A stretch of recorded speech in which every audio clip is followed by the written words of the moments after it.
இன்றைக்கு உங்கள் நேரம், வேலை, பணம் ஆகியவற்றை மிச்சப்படுத்துகிற ஒரு குறிப்பை தாங்க பார்க்க போகிறோம். இன்றைக்கி எங்கள் வீட்டில் கருணைக்கிழங்கு ரோஸ்ட்டு செய்ய போகிறேன். இது போல் தவால வாழை, உருளை, கருணைக்கிழங்கு ரோஸ்ட்டு செய்கிறப்ப செய்து முடித்ததும் நிறைய சாமான் இருக்கிற சிங்கில் அப்படியே ஒழிச்சு போட்டுறக்கூடாதுங்க. வறுவல் செய்து முடிச்சாச்சு. இதை பாருங்கள், எவ்வளோ எண்ணெய் இருக்குது பாருங்கள். இப்போ இதை ஒழிச்சு இந்த மாதிரி சாமான் மேலே போட்டோம் அப்படின்னு வச்சிங்களேன், நம்ம கையெல்லாம் கழுவோம். அதனால் அந்த தவாவில் அது பட்டு அதில் இருக்கிற எண்ணெயெல்லாம் வழிஞ்சு எல்லா சாமான்லேயும் ஆகிடும்.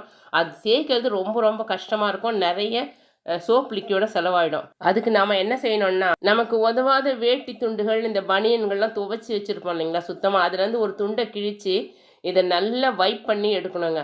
எவ்வளோ ஆயிலும் டஸ்ட்டும் வந்திருக்கு பாருங்கள். இது போகாது, இன்னுமே நல்லா துடைக்கணும். இதே போல் பூரி, வத்தெல்லாம் பொரித்து எடுக்கிற கடாயையும் சுத்தமாக தொடச்சி அதுக்கப்புறம் ஷிங்கில் போட்டு தேய்ச்சிங்கன்னா ஈஸியாக தேய்ச்சிடலாம். லிக்விடும் அதிகம் செலவாகாது.